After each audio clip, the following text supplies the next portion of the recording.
마찬가지지만 이번 국감은 내란의 실체를 확인하고 그것을 어떻게 청산할 것인가, 그리고 제도개혁을 어떻게 이끌어낼 것인가의 국감입니다. 사실 올해 아니면 못해요. 내년만 돼도 다시 내란 청산을 내년에 하자라고 할 수는 없습니다. 올해 다 마무리 지어야 되죠. 동의하시죠? 예, 저희 재판도 네. 진행 중에 있는 것으로 알고 있습니다. 그렇죠.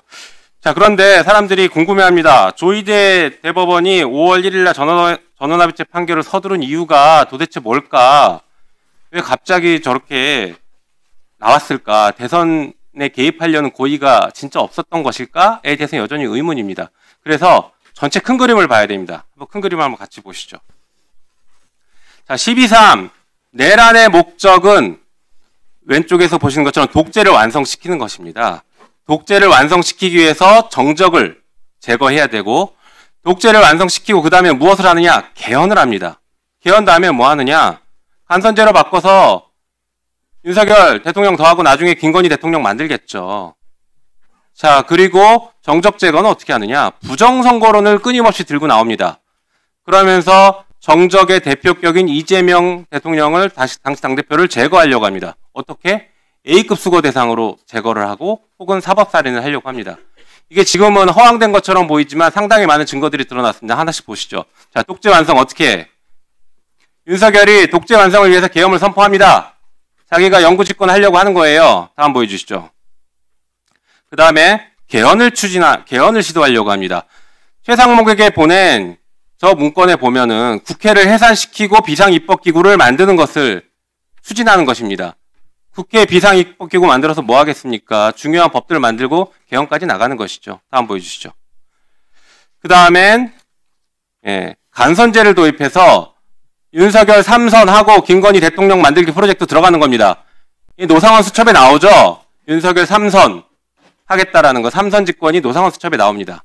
다음 보여주시죠. 자, 봐요. 이게 허황된 얘기인 것 같지만, 자, 부정선거론이 바로 간선제로 가는 중요한 근거입니다. 직접 선거 맡겨놨더니 부정선거 하더라. 그러니 간접 선거로 바꿔서 대통령 체육관 선거 하겠다. 비상입법기구 만들어서 만들겠다. 이렇게 가는 겁니다. 자, 정적 제거 어떻게 하는지 볼까요? 독재 완성 위해서 국회에 저렇게 개헌군 들어오지 않습니까? 이재명 당시 야당 대표를 포함해서 수많은 국회의원들 싹 다 잡아들이려고 했죠. 오늘 재판 중이죠. 다음 보여주시죠. 예, 부정선거론을 입증하기 위해서 선관위를 침탈합니다. 입증이 아니라 만들어내려고 했겠죠. 작두까지 만들어가지고 가져가서 손가락 절단해가면서 고문하려고 했습니다. 다음 보여주시죠. 자, 그렇게 해서 이재명 당시 이재명 대표를 제거하려고 했습니다. A급 수거 대상으로 물리적으로 제거를 하거나 혹은 그게 무리다 싶으면 사법살인을 하려고 한 겁니다. 다음 보여주시죠. A급 수거 대상으로 물리적 제거하려고 할 때 이런 식입니다. 수용장소 이동 중에 사고, 가스, 폭파, 침몰, 격침, 난사, 헬기 침투. 예. 불행하게도 제 이름까지 있네요. 이렇게 A급 수거 대상은 물리적으로 죽이려고 했습니다. 다음 페이지 보여주시죠. 만약에 그렇지 않았다면 사법살인 방식으로 갔을 것입니다. 어떻게? 부정선거를 통해서 이게 부정선거 자체가 내란이다. 여기 이제 북한 살짝 끼워 넣겠죠. 내란이다. 내란으로 사법살인을 하려고 했을 겁니다. 거기에는 법원이 동원되는 것입니다. 다음 보여주시죠. 다음. 자, 내란을 실행하기 위해서 12.3 비상계엄 선포했는데 이 3부 상권분립 계속 강조하는 이 3부는 각각 어떤 조치를 취했는지 볼까요? 국회는 비상계엄 해제 요구 결의안 바로 통과시켰습니다. 하지만 국민의힘 일부는 계엄 해제 방해했고 오늘 추경호는 조사받고 있습니다. 자, 국회는 보여주시죠. 비상계엄 위헌이라고 바로 선언했습니다. 다음 보여주시죠. 행정부는 어떻게 했는지 볼까요? 행정부 한덕수 비상계엄 불법서 보완하려고 서로 문건 주고받고 웃고 난립니다. 최상목 비상입법기구 설치하는 거나 예산 지원하려고 하고 있고, 박성재 구치소 수용 인원 챙기려고 하고 있고, 계엄군 경찰은 국회 들어오고, 여기는 어떻게 봤습니까? 비상계엄 합헌이라고 본 겁니다. 다음 보여주시죠. 사법부 뭐 했나 볼까요? 조희대 사법부는 그날 대법원장 지시로 비상계엄 심야 간부 회의를 소집합니다. 그리고 나서 나왔던 기사가 이겁니다. 계엄사령관 지시와 비상계엄 매뉴얼에 따라 향후 대응을 마련할 것이라고 밝혔고, 우리 법원 행정처장은 비상계엄이 합헌적이라면 계엄에 따라 할 조치가 있다라고 하면서 합헌임을 전제로 한 조치들을 논의했습니다. 사법부 합헌을 전제로 논의했습니다. 다음 보여주시죠. 자, 보십시오. 이 3건 중에 국회만 유일하게 비상계엄 위헌이라고 하고 적극적으로 싸웠습니다. 물론 국민과 함께. 다음 보여주시죠. 결국에 비상계엄은 실패했죠.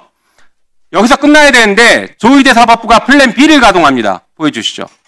그 플랜 B는 대선 직전 이재명 후보 자격 박탈을 시도합니다. 하기환송으로. 바로 이겁니다. 갑자기 튀어나온 게 아니에요. 다시 보여주시죠. 예. 아니요. 대법원의 종합 그림을 볼까요? 대법원은 뭘 했는지 내란에서 다음 페이지 보여주시죠. 다음 페이지. 사법 내란에 대법원은 비상계엄에서 사법살인을 도우려고 했고, 물론 합헌이라고 계속 강변하지만 만약에 비상계엄이 유지됐으면 사법살인에 동원됐을 겁니다. 그게 실패하니까 플랜 B를 가동해서 후보 자격 박탈하려고 한 거예요. 조희대의 일관된 고의가 보이지 않습니까? 다음 보여주시죠. 이게 허황된 것 같죠? 다음 페이지.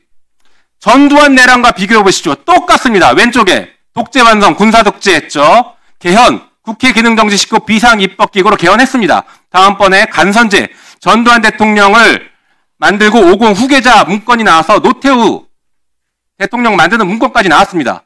다음 오른쪽에 이재명 제거는 김대중 제거랑 똑같습니다. 그래서 내란으로 사형 선고한 거 아시죠? 자, 보십시오. 김대중 제거 플랜이 작동됐고 1981년 1월 23일 대법원에서 사형을 확정시켰습니다. 대법원이 동원됐어요. 그리고 그 다음날 계엄을 해제합니다. 이런 내란의 완성, 전두환 내란의 완성에 대법원이 개입했고 동원됐어요. 윤석열의 내란에도 조희대 대법원이 동원됐고 그 역할을 하려고 했습니다. 후회하지 마십시오, 이걸. 예, 간단히 말씀을 좀 드리겠습니다. 말씀하신 이제 부정선거 관련해서는 이제 제가 청구를 기획하고 저도 이제 공격을 많이 받은 입장에서 제가 알고 있는 사실만을 말씀드리겠습니다. 아까 12월 4일 날 12시 20분에 이제 연합뉴스 기사 이 부분이 도대체 어떻게 나왔는지를 제가 이제 우리 공보관한테 다시 한번 물어봤습니다. 공보관 이야기로는 그때는 이제 검토 중에 있다 이런 이제 취지 이야기만 했지 이런 식으로 이제 이야기를 상세히 한 적이 없다는 건데 제가 기사 내용을 보니까 이렇게 되어 있습니다. 12시 20분에 이제 이 예. 사법부가 입법부처럼 위헌이다라고 바로 선언했어야 된다는 걸 지적하는 겁니다. 그거 안 했죠? 예, 그 부분에 대해서 그런 말씀을 좀 드리겠습니다. 예. 예. 아까 말씀을 제가 이제 우리 서영교 의원님 질의 시간에 제가 말씀드리다 말았습니다만은 이제 아까 말씀드린 여러 가지 이제 이 부분에 대해서 이제 그 당시에 이제 포고령 내용 자체의 위헌성이라든지 그 당시에 저희들이 이제 상황 인식이라든지 이런 것 때문에 이제 저희들 입장에서는 이제 이게 위헌성이라는 데에서는 고민할 필요가 없는 상황이었고 그래서 합헌성을 전제로 대책 마련한다든지 검토한다든지 하는 것은 제가 이제 12시 50분에 도착했다고 말씀드리지 않습니까? 그리고 1시 1분에 이제 이렇게 해제 결의가 이루어졌지만 그 이전부터 벌써 이제 국회에서 정말로 우리 오원식 의장께서 이제 절차에 따라서 이제 이 해제를 위한 어떤 소집 절차를 진행 중에 있었지 않습니까? 그런데다가 아까 말씀드린 것처럼 그 포고령에 나와 있는 비상계엄의 사유라고 하는 것들이 저희들이 도저히 받아들이기 어려운 그런 사유들로 적혀 있었기 때문에 그런 상황에서 또 우리 조희대 대법원장님께서는 이제 잘 아시겠지만 이제 2018년도에 이 비상계엄의 어떤 위헌성을 갖다가 최초로 선언한 그런 이제 대법관 중에 한 분입니다. 그렇기 때문에 비상계엄의 어떤 요건에 대해서 누구보다도 잘 알고 있는 분이라서 그래서 이거는 위헌성이라는 지적을 해서 저희들은 사후적으로 이제 온 국민이 비상계엄 위헌이라고 해요. 하지만 비상계엄이 선포되고 진행되고 있을 때 용기 있게 얘기할 수 있냐를 물어본 겁니다. 그 용기 있게 얘기 못했으면 그 이후에 사후적으로 비상계엄 위헌이다. 지금은 다 얘기할 수 있어요. 그걸 묻는 게 아닙니다. 위원님 조금만 더 말씀을 드리면 안 되겠습니까? 위원장님 조금만 더 부연해서 말씀을. 아니 저도 같은 취지의 질문입니다. 네, 같이 답변을 해보시기 바랍니다. 우선 이 내란을 성공시키려 한 세력 아직도 있습니다. 국회에도 있고 사법부에도 있고 검찰 안에도 있습니다. 그런데 지금 이 국정감사는 내란에 대한 책임 소재를 밝히고 또 정치적 추궁을 하고 차후에 재발 방지를 위한 여러 가지 제도 개선이라든가 개혁 조치 이런 걸 강구하는 국감입니다. 그러니까 당연히 내란을 성공시키려 했거나 방조했던 세력, 또 내란이 성공했더라면 기회와 출세를 보장받을 수 있었던 그런 위치에 있던 사람들은 이 국감을 방해를 하는 것이죠. 그래서 부딪히는 겁니다. 그래서 내란 극복이 참으로 힘든 겁니다. 바로 이 법사위원회의 국정감사가 그런 최전선이라 할 수 있습니다. 그래서 법사위원장에게 온갖 시비를 걸고 있는 중이죠. 네.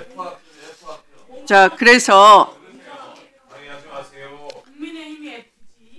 자, 포고령을 보시면 정당 정치활동 금지, 집회 시위 금지, 언론 출판 통제 위반자 처단한다. 이런 게 돼 있으니까 당연히 이 원초적으로 무효인 것이죠. 네. 그런데 이 자리에서 똑같은 이 피감기관으로 나온 며칠 전이에요. 서울고등법원장, 중앙지방법원장이 나란히 이렇게 얘기합니다.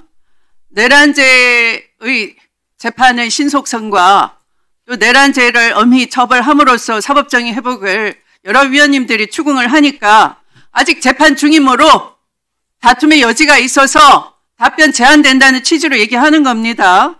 자, 법원행정처장님, 전두환 유죄 확정까지 몇 년 걸렸습니까? 오래된 시간이 걸렸습니다. 17년 걸렸어요. 그러면 그동안에 국민들은 무죄 추정 원칙 때문에 전두환 일당에 대해서 정치적 책임 추궁을 안 해야 맞는 겁니까? 그것이 국민적 정의감입니까? 답변해 보십시오. 그러면 거기에 국민들 입틀막 하는 것이 무죄 추정이니까 우리가 판단할 때까지 가만히 있어 하는 것이 법원의 자세입니까? 위원님 한 말씀만 지금 그게 맞는 자세입니까? 아닙니까? 예, 아니겠죠. 국민 공감을 얻을 수 없